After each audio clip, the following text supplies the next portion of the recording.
Olá a todos, meu nome é Matheus Franco. Hoje a gente vai conversar um pouco sobre algumas ferramentas para anotação de sequências genômicas. Sou doutorando em biotecnologia pela Universidade de Ribeirão Preto, atuando especificamente na área de bioinformática. Então, inicialmente, a gente vai começar a falar um pouco sobre o que é a bioinformática e como a bioinformática vem ajudando ao desenvolvimento da biotecnologia e na análise genética. A gente vai falar especificamente o que é a anotação gênica, no que consiste esse processo, tratando de algumas ferramentas e metodologias que podem ser utilizadas, e por final a gente vai falar de algumas pesquisas atuais que vêm sendo realizadas na área. A biologia, ela costuma fazer grandes perguntas, como de onde viemos, como somos, para onde vamos. E como a gente pode tentar responder essas questões? Através da geração de uma grande quantidade de dados que precisa ser armazenada e processada. Todos esses dados são oriundos de experimentos de sequenciamento de genomas completos ou experimentos de análise de expressão gênica. Para que se possa compreender melhor as bases moleculares dos diversos organismos, a utilização da tecnologia, a utilização da computação tem se mostrado fundamental. Os seres vivos e os computadores são até parecidos em alguns pontos. O computador, ele compreende somente as bases binárias, 0 e 1. Os seres vivos, eles também são organismos digitais, que eles são formados basicamente por 4 bases, com uma complexidade um tanto quanto diferente. A evolução da computação e a evolução da biologia molecular vem caminhando juntos. O primeiro computador construído no final da década de 40, e a descoberta da estrutura do DNA por Francis Crick e Rosalind Franklin no início dos anos 50, pode mostrar que os dois começaram a caminhar juntos. Não demorou até que a biologia molecular, com que a biologia conseguisse enxergar na computação, uma fonte para que fosse utilizados seus recursos para melhor compreender as bases moleculares dos organismos. E também a computação passou a enxergar na biologia um amplo campo de atuação. Hoje, existem diferentes metodologias, diferentes algoritmos computacionais que foram desenvolvidos para resolver problemas biológicos, para resolver problemas moleculares. E isso se deu um novo campo de atuação para a computação. Essas metodologias também passaram a ser utilizadas em outros campos de aplicação. A biologia computacional e a bioinformática são definidas de diferentes maneiras. Segundo Claver e Notre Dame, é uma área de pesquisa que estuda problemas de armazenamento, organização, distribuição da grande quantidade de dados genômicos que hoje existe, além de auxiliar na interpretação e análise desses dados. É uma definição bastante ampla, que mostra como a bioinformática, a computação, pode auxiliar no entendimento da biologia molecular. O NCBI já dá uma definição mais sucinta, definindo como um campo da ciência no qual a biologia, ciência da computação e a tecnologia da informação se misturam para formar uma única disciplina. Dessa maneira, a gente consegue enxergar uma definição como a bioinformática sendo uma ciência totalmente interdisciplinar, que a gente vai falar mais um pouco. Aqui eu acho bastante interessante essa charge para a gente poder ilustrar o que é bioinformática. Como algumas outras ciências, como alguns outros campos de atuação, a bioinformática ela vai depender do que você está utilizando nessa ciência. Aqui a figura ilustra um grupo de cientistas tentando definir o que é bioinformática. Então, se eu tenho um cientista que está olhando ali o elefante para definir o que é bioinformática, um está segurando a tromba e fala: bioinformática me parece como uma mangueira de incêndio. O outro que está na perna fala que bioinformática parece um tronco de uma árvore. Já o outro que está na orelha fala que bioinformática parece a folha de uma palma. Então cada um vai ter uma definição diferente dependendo da sua aplicação. Pois a bioinformática ela pode abranger diferentes aplicações dentro da biologia molecular. Então ela serve para poder realizar a anotação de sequências, realizar a montagem de sequências. Bioinformática pode ser um sistema computacional que eu consigo enxergar através de um website ou um banco de dados que guarda um conjunto de informações específicas. Então a definição de bioinformática ela pode variar para cada um, por ser uma ciência interdisciplinar. Como dito, diferentes campos, diferentes áreas do conhecimento se unem para formar a bioinformática, como ciência da computação, biologia como primordiais e medicina, matemática, física, estatística, tudo isso para formar a bioinformática. Então pode ter um viés maior de uma determinada área dependendo da sua aplicação. O objetivo da bioinformática é compreender todo um sistema. Qual sistema? Um sistema biológico, partindo desde biomoléculas, passando por DNA, RNA, sua tradução em proteínas, suas redes de comunicação, compreender o organismo e o ambiente como um todo. Então a bioinformática pode auxiliar muito nisso. Então pode auxiliar desde a montagem de um genoma, entendimento de experimento de uma análise gênica, entendimento de uma árvore filogenética, para poder compreender o ambiente como um todo. No nosso caso, a gente vai ter um olhar mais específico hoje para compreender como a bioinformática pode auxiliar no processo de anotação gênica. Como eu disse, muitos e muitos dados vêm sendo cada vez mais gerados. A geração de dados deixou de ser um problema, como a gente vai ver nesses dois slides agora a seguir. O principal banco de dados genômicos, que é o GenBank, que é interligado com o MBL e o DDBJ, que são bancos de dados europeu, japonês e o americano, a gente pode ver o crescimento exponencial que a gente teve nos dados. Se a gente considerar, a partir da liberação do genoma humano, final do ano 2000, início do ano 2001, quando foi liberado o paper, a gente teve um crescimento aí de mais de 10 vezes na quantidade de dados depositados nesses bancos.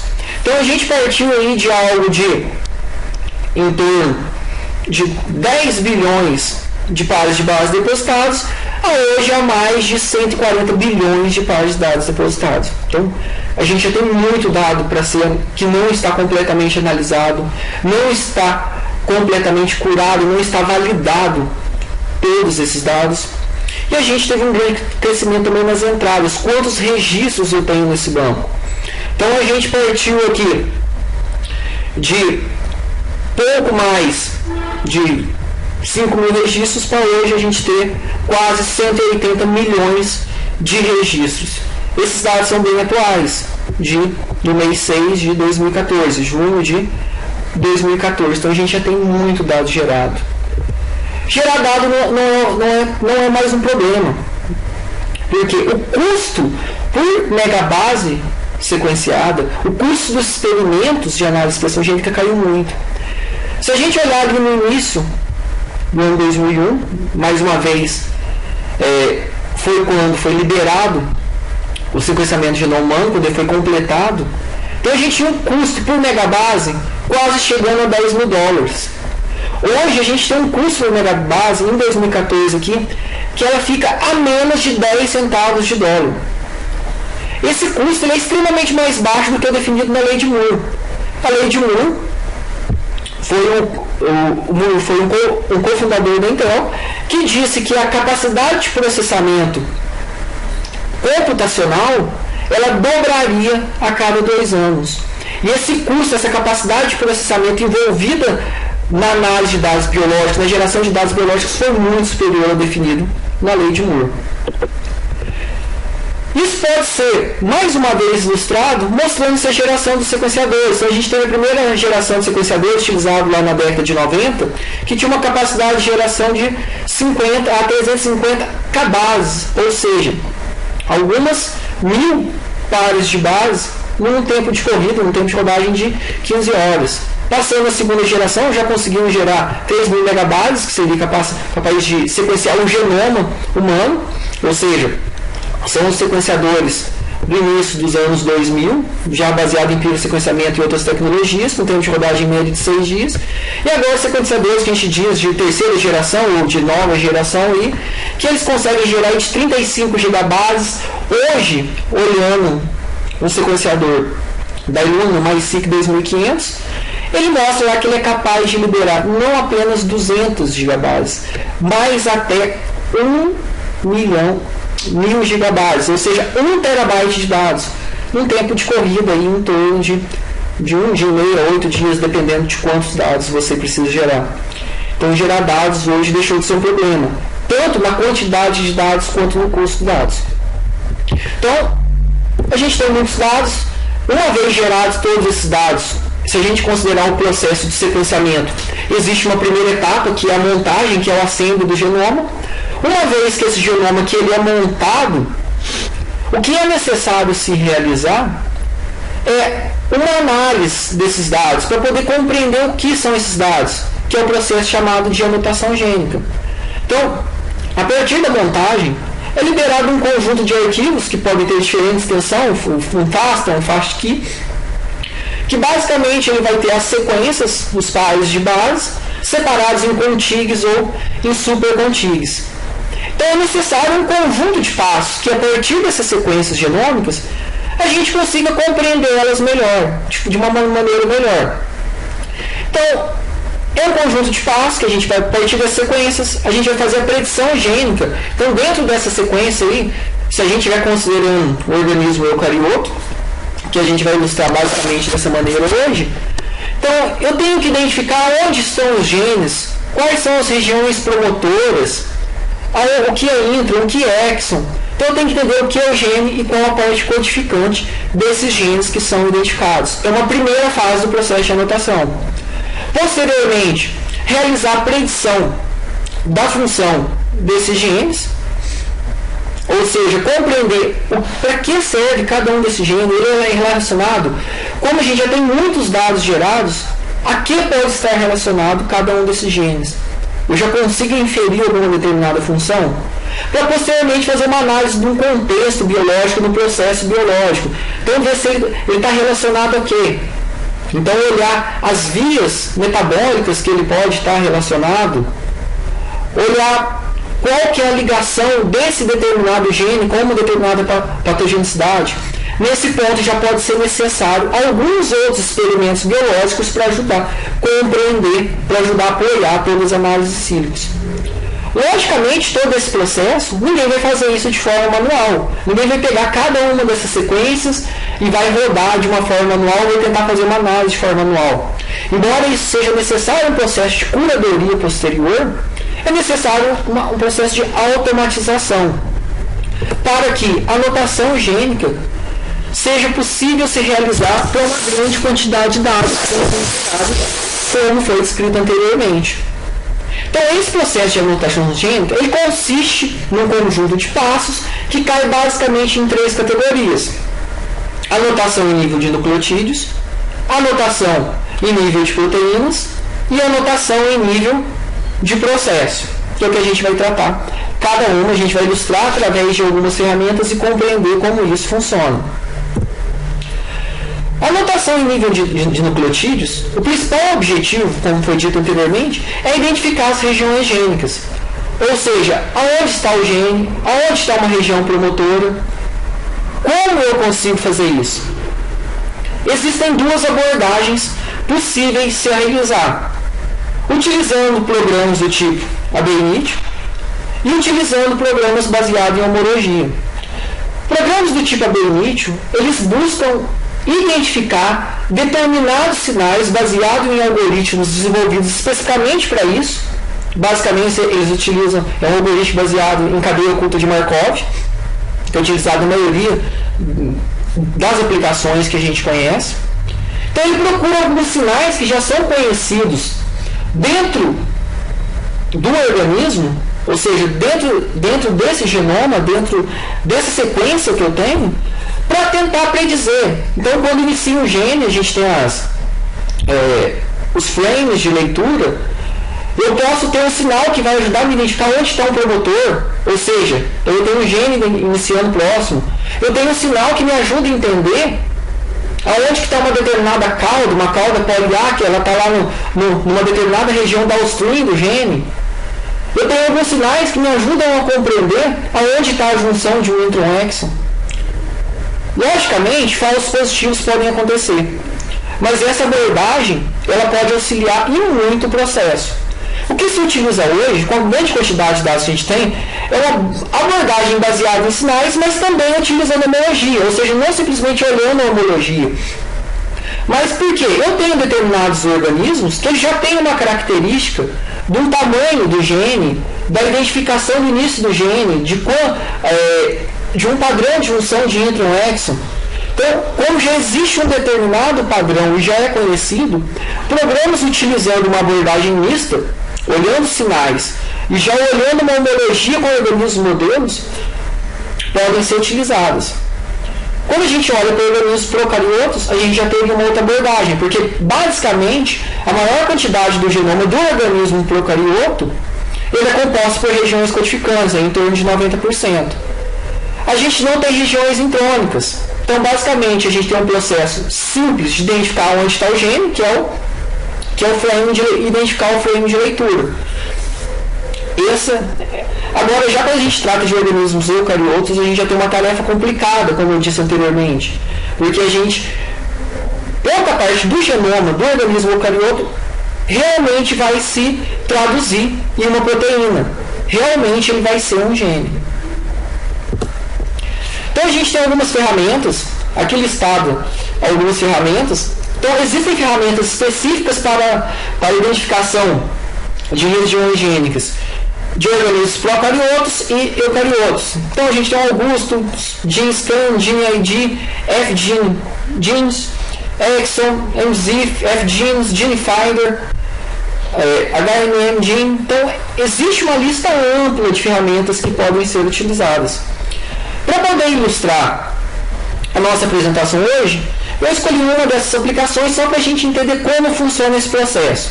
Então, utilizando o FGeneFish, o que foi realizado só para a gente poder enxergar uma ferramenta em funcionamento. Através de um arquivo multifasta, que ele possui um conjunto de contigs, ou seja, um super contig do sequenciamento de um organismo, basicamente aqui o organismo tricófito-rubro, que é o organismo de trabalho do nosso laboratório. Então eu tenho a saída da montagem. Eu não sei, dentro dessas sequências, o que dentro dessa sequência, o que é um gene, quais são as regiões gênicas, aonde está intron e aonde está exon. Então, utilizar essas ferramentas, ela se torna bem simples. É essencial depois um processo de curadoria para poder validar esses dados, porque falsos positivos podem ocorrer. Mas aqui foi obtido essa sequência inserida dentro do programa do FGeneFish. A partir desse supercontig, de um determinado supercontig, que está aqui, contig 1, a parte 2.1 desse supercontig, foi identificado um conjunto de 15 genes. E desses 5 genes, foram identificados 18 exons, através de um conjunto de sinais, também olhando a homologia com o organismo modelo para um fungo filamentoso, que no caso é o Neurospora crafts. O tricófito-rubro não é um organismo modelo. O seu genoma ele foi liberado em 2012. Então, o sequenciamento dele é novo e ainda pode ter muitos ajustes de anotação. Várias outras espécies de fungos hematófitos vêm sendo sequenciados, mas ainda nenhum é modelo. Por isso, o fungo filamentoso Neurospora crassa foi utilizado como fungo modelo para se realizar essa predição gênica. Então, foi identificado um conjunto de 5 genes, só para a gente ilustrar. Eu tenho um determinado gene aqui que ele foi identificado e a gente vai utilizar ele como modelo para as demais análises que a gente vai realizar. Então eu tinha uma sequência multifasta, usei ela, ele identificou um conjunto de genes. Basicamente, Nesse gene que foi identificado, ele está mostrando que a gente tem 3 exons dentro desse determinado gene. Então, o primeiro passo é a gente fazer uma identificação a nível de predição gênica, para posteriormente a gente fazer uma notação em nível de proteínas. Uma vez que a gente identificou essa determinada proteína, essa proteína hipotética, esse gene, já sem as suas regiões intrônicas, é necessário realizar a sua notação, que é procurar montar um catálogo definido das proteínas presentes no organismo, nomeá-las e associá-las a prováveis funções. Quando a gente não consegue fazer esse tipo de predição, esse determinado gene ele fica notado como proteína hipotética. Então, ele é um gene que ele foi identificado, ele é hipotético, ele pode se tornar uma proteína, porém a gente não tem nenhuma função associada, a gente não consegue identificar uma homologia. Apenas um número pequeno de proteínas ainda possui uma função bem caracterizada. Então existem muitas funções hipotéticas, porém bem caracterizadas ainda não é muito. Isso vem crescendo logicamente com a grande quantidade de experimentos de expressão gênica que vem sendo realizados. O que é normalmente feito é uma classificação das proteínas preditas com base em domínios funcionais. Então eu tenho um grande domínio que ele caracteriza, eu tenho sinais, eu tenho um determinado motivo que ele caracteriza uma região funcional. Então eu tenho um gene lá, como a gente viu no nosso gene anterior lá, que ele tem 444 pares de base. Eu posso ter uma pequena região ali de 10 pares de base, 15 pares de base, que ele define um determinado domínio funcional. Então ele pode ser relacionado à transdução de sinal, e isso vai caracterizar, mas eu não consigo definir uma função específica para esse gene. Isso é o que é mais realizado. Diferentes ferramentas, hoje a gente existe muitas e muitas ferramentas. Assim como uma grande quantidade de dados vem sendo cada vez mais gerado, o custo vem diminuindo, várias ferramentas vêm sendo geradas para tentar suprir toda essa demanda desses dados. A gente vai tratar de algumas ferramentas aqui de uma forma um pouco rápida, só para a gente entender como isso pode ser realizado, mas isso de forma alguma vai esgotar o mínimo desse assunto de ferramentas de análise de funções de proteína. Logicamente, o mais conhecido por todos aqui, quem já trabalhou com qualquer tipo de informação genômica, é o BLAST, que ele é responsável por realizar um alinhamento local e, a partir disso, identificar um determinado nível de homologia entre as sequências. O HMMR, que é uma ferramenta que ela utiliza o BLAST por trás, faz a anotação, permite observar a taxonomia, identificar domínios, basicamente é bastante utilizado aqui para identificar domínios. Então a gente consegue executar essa ferramenta de forma local, assim como o BLAST. O CDD, que é a base de dados de domínio do NCBI, também é bastante interessante. A gente pode utilizar ela de uma forma alternativa com o BLAST PSI, que procura domínios. Hoje o BLAST também ele traz o domínio lá, então já existe uma integração muito grande dentro das ferramentas do NCBI. E a gente vai falar um pouco depois sobre o BLAST-Go, né, que a gente for falar sobre a análise de contexto funcional desses genes como um todo, que o BLAST-Go ele traz uma suíte bem completa, apesar de algumas limitações, possui uma interface muito amigável ao usuário. Então, o BLAST ele busca realizar um alinhamento entre sequências, é uma poderosa ferramenta para a busca de similaridade em bancos específicos. Utilizando o BLAST de uma forma local, ele pode auxiliar muito na predição de função de genes, principalmente quando a gente já tem um organismo modelo ou um organismo relacionado que ele já está bem anotado, que ele já está bem escrito. Se eu realizar um experimento, seja de análise de expressão gênica ou de sequenciamento de ST, e eu quero saber um pouco mais sobre essas sequências, não simplesmente deixar elas como hipotética, e se eu tenho algumas centenas ou algumas milhares de sequências, executar isso de uma forma num BLAST online, isso pode ser bastante demorado. A gente vai tratar depois quais são essas limitações. Localmente, a gente pode realizar o download da base de dados, por exemplo, se a gente quer realizar uma análise de expressão gênica. Então, eu vou confrontar contra o banco de dados de proteína, como contra o NR, por exemplo. E para realizar esse alinhamento, a gente tem que ter a base de dados e eu tenho os meus dados. Eu posso executar contra toda a base, mas para isso eu preciso ter um poder computacional grande para rodar contra uma base de dados grande. Outra abordagem é que eu posso criar um banco de dados próprio a partir de um determinado genoma modelo. Então se eu quero conhecer um pouco mais, eu tenho um organismo que ele acabou de ser sequenciado, vamos voltar mais uma vez no tricófito rúmbro. Ele foi sequenciado e eu não tenho nenhuma informação. Qual é o organismo modelo, qual é o organismo que ele é parecido, que eu posso buscar alguma informação baseada em homologia, baseada em alinhamento?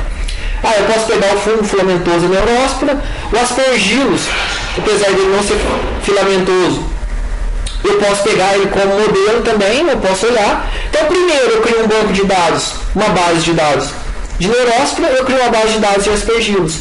Pego todas as minhas sequências, rodo contra o banco de dados de Neuróspora, vou ter uma quantidade de similaridades que vai ajudar eu a compreender, ter funções para alguns desses genes, algumas funções hipotéticas, baseado no alinhamento. A gente pode colocar um corte para esse alinhamento, a gente vai colocar logicamente um corte elevado no mínimo de 1 elevado a menos 4, e depois alinhar contra outras sequências, contra outros bancos. Então, é interessante, inicialmente, realizar um alinhamento contra o genoma de um organismo modelo. Então, para isso, basta realizar-se o download do BLAST local no site do NCBI, obter a sequência do seu organismo modelo. Então, geralmente, esse organismo está com o genoma pronto, ele já tem, seja o seu genoma, seja os seus transcritos já identificados e anotados, o que é bastante interessante, facilita muito o processo. Montar o banco de dados a partir desse organismo e executar o alinhamento das sequências. Então, é um experimento de análise que ele é simples de ser realizado e já nos dá um grande conhecimento acerca desses dados genômicos gerados. O que ninguém vai ficar fazendo, logicamente, é pegar sequência por sequência, jogar lá no BLAST lá e tentar fazer o alinhamento um por um. Porém, caso alguém queira fazer, aqui, só exemplificando, aquela sequência que a gente obteve lá atrás, a partir daquela predição gênica, daquela proteína hipotética, até então, daquele gene, sem os seus introns, de 444 pares de base, realizou esse alinhamento. E foi possível identificar uma provável função para esse gene. Então ele teve um alinhamento bastante considerável aqui, de uma identidade de 97%, com 98% de positivos aqui, ao elevado de 1E a menos 80. Então basicamente a gente pode garantir que não há acaso. Aquela proteína, aquele gene que a gente identificou, realmente ele é um fósforo carboxilase. Ele alinhou com um gene do próprio tricófito rúmbro, apesar de ser outra espécie que é um gene do próprio tricófito rúmbro. Uma outra abordagem que a gente estava falando anteriormente é eu ter um conjunto de sequências aqui e eu ter um conjunto de genes já identificados. Eu vou conseguir saber, a partir de um alinhamento contra uma base de dados específica, saber essa determinada sequência, ela está relacionada a um determinado gene já anotado. E se ele me for de interesse, eu posso buscar mais e mais informações. Executando o BLAST de maneira web, que todo mundo faz, a gente tem um conjunto de limitações, que é o NCBI ele realiza um controle bastante estrito de qual poder de processamento você está utilizando, de quantas sequências você está submetendo. Então, eu não posso pegar o arquivo com algumas centenas de sequências e pedir para realizar o alinhamento. Ele vai falar que o seu poder de processamento direcionado ao usuário foi bloqueado. Então não é algo simples. Eu preciso ter um hardware adequado para que eu consiga fazer isso de uma forma local. Da mesma maneira que executar o alinhamento de algumas sequências, de algumas centenas de sequências contra o banco de dados MR de forma local, isso pode demorar várias e várias horas, podendo demorar até dias. Então é necessário o poder computacional. Apesar disso não ser mais um problema, mas eu preciso de um hardware adequado para realizar isso.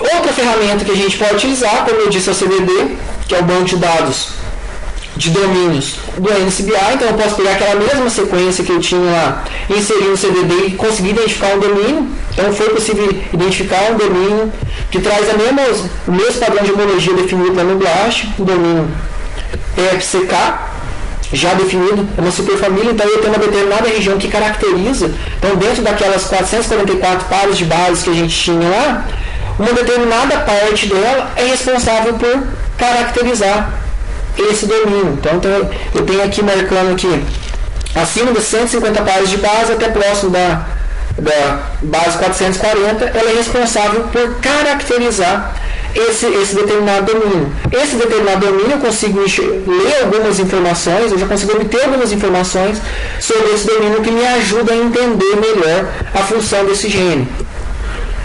Outra ferramenta bastante interessante é o HMME, que também eu consigo pegar essa determinada sequência, ele já vai realizar um alinhamento, ele vai me trazer quais são os melhores hits encontrados, basicamente o que o BLAST faz, já vai me trazer o domínio, que é o que o CDD faz, e também vai me trazer uma árvore de taxonomia, ou seja, onde que foi identificado a maior homologia, em qual estrutura taxonômica que foi identificada a maior homologia desse determinado gene que eu estou querendo realizar a anotação.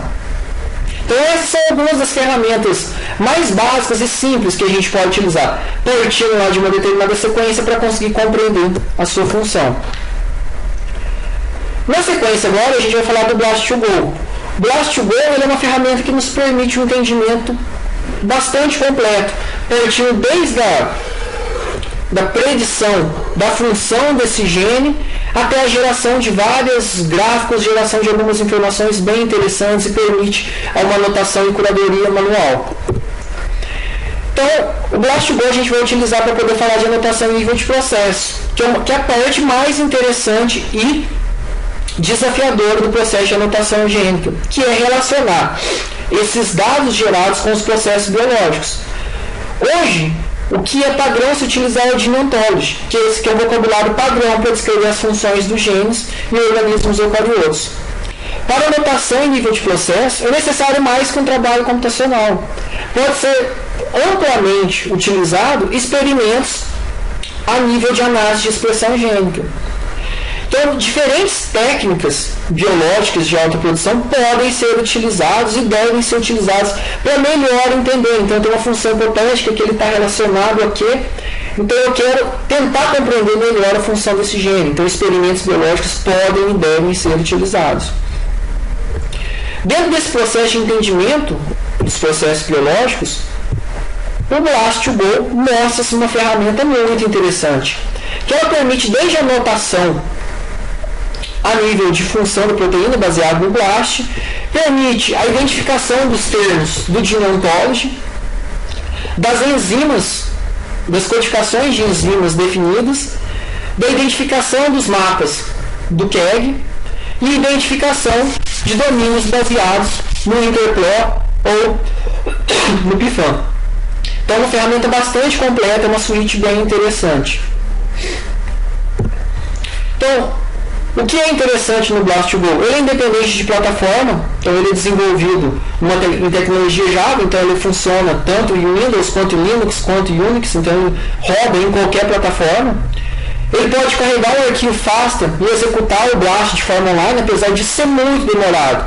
Por que é demorado? Porque ele submete isso ao NCBI. Lembra, o NCBI ele tem um controle do qual o tamanho do seu job, qual a capacidade de processamento você está utilizando. Mas para não ter esse problema, ele envia sequência por sequência. Quanto mais você utiliza, mais será seu tempo de latência para o seu dado ser retornado. Então, realizar a anotação de algumas centenas de sequências, 200 a 500 sequências, isso pode demorar alguns dias, simplesmente nessa parte de execução do BLAST. Então, existem outras abordagens que podem ser utilizadas, como executar o BLAST de forma local, ou executar ele até de forma online, separando ele em arquivos de 30 a 50 sequências que ele permite a submissão, e posteriormente importar o seu arquivo XML para dentro do BLAST2Go, que o resto dos processos é bastante rápido. Possibilita um conjunto de processos de maneira integrada. Então, mas vai demorar muito? Vai. Todo processo ele pode ser demorado. Mas é possível se realizar a anotação, se conhecer a anotação, conhecer as enzimas, conhecer a identificação, os termos de Nantoldi, ainda gerar alguns gráficos, tudo, de algumas centenas de sequências em apenas um dia. Então eu considero isso bastante produtivo e interessante, levando-se em consideração algumas outras abordagens. Logicamente, para muitos dados, para mais dados, pode ser necessário algumas outras abordagens. Então, ele permite mostrar a interação entre os termos, ele faz o interessante do Nantoldi é fazer essa separação entre as funções, e ele consegue mostrar aquela sequência onde que ela está relacionada. Então, aquela sequência nossa que ela foi anotada, fósforo carboxiquinase, ele está relacionado, ele possui interação a alguns outros termos definidos no Nantoldi, saindo de uma estrutura hierárquica. Por exemplo, aqui ele está relacionado a uma função molecular, que é algo que a gente consegue ver visualmente de uma forma bem simples. Ele permite, a gente consegue trazer os mapas do KEGG, ou seja, compreender as vias metabólicas baseados naquela sequência. Então, se existir uma via metabólica que já está descrita, baseada naquela sequência que foi inserida, ele traz a via metabólica. Ele traz uma distribuição de todas as sequências. Aqui, basicamente, tem um conjunto de sequências que ela foi anotada. E, posteriormente, gerou-se um gráfico de pizza da distribuição dos termos de processo biológico. Então, eu tenho 11 sequências baseadas em small molecule metabólico. 3 sequências relacionadas a primary metabolic process, ou seja, o processo metabólico primário. Então eu consigo gerar alguns gráficos bem interessantes de uma forma bem simples. São gráficos que após a anotação eles já ficam prontos para poder ir para o paper. Então eu não simplesmente faço anotação, eu consigo gerar vários dados. Além disso, ele permite a gente realizar uma curadoria manual. Ou seja, a partir da sequência, olhando tudo, essa sequência não é isso, ela pode estar mais relacionada a um outro determinado termo, a outra função. Então é possível alterar e exportar esses dados de diferentes maneiras e utilizar esses dados de diferentes maneiras. Então é uma ferramenta muito interessante que vale a pena conhecer. Como eu disse, existem várias e várias outras ferramentas que podem se tornar interessantes para esse mesmo fim. O que pode ser necessário posteriormente realizar é um processo de curadoria manual, que é um processo fundamental na anotação gênica, onde uma pessoa especialista ela é responsável por validar os dados. Pois todo esse processo automatizado, ele pode estar relacionado e ele vai gerar falsos positivos.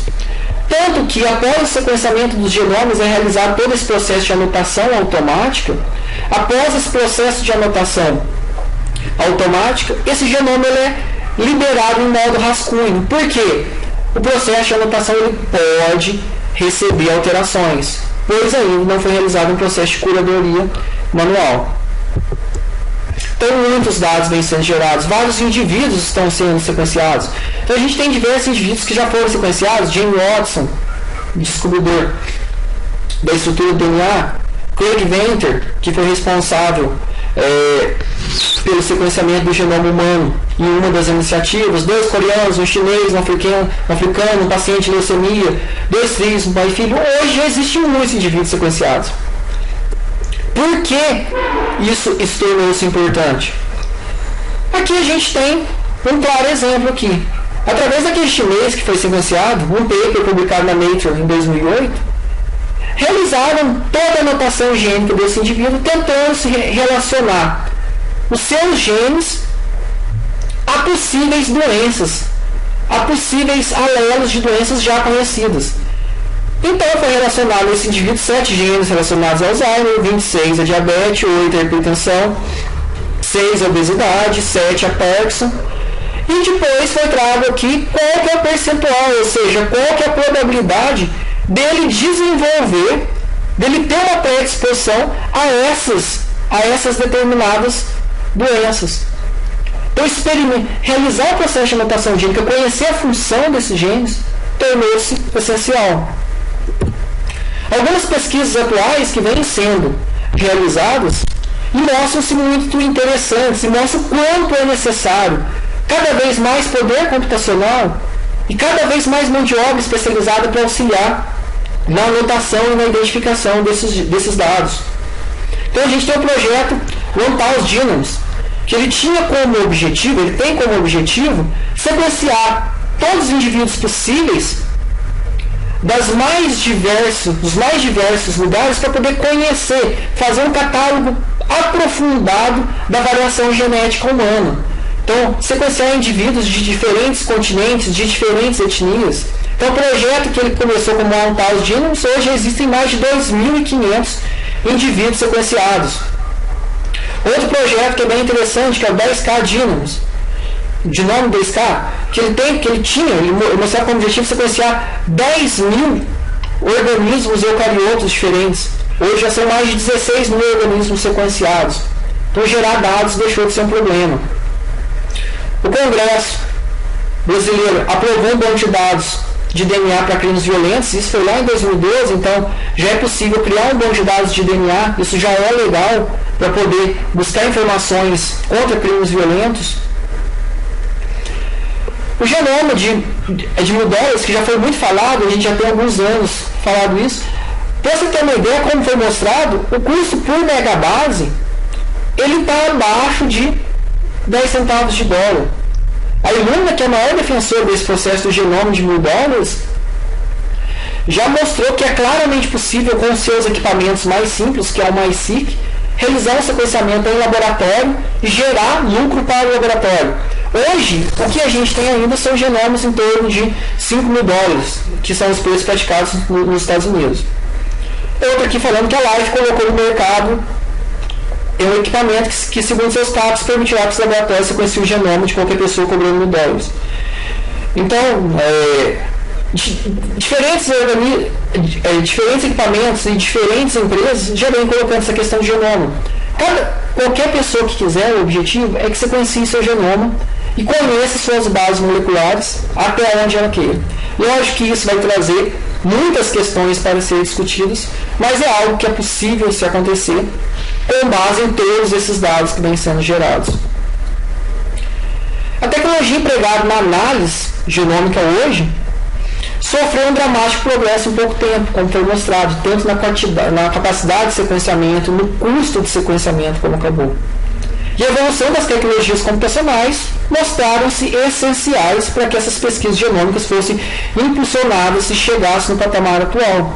Então, o que a gente pode ver é que eu gosto bastante de ilustrar dessa determinada maneira, que eu vi numa determinada palestra, que a matemática, ela mostrou-se sempre uma base para a computação. E hoje a computação ela vem se mostrando uma base para a biologia molecular. Então, para a biologia molecular chegou onde ela conseguiu chegar, foi necessário de toda a tecnologia disponível que existe hoje. Muito obrigado.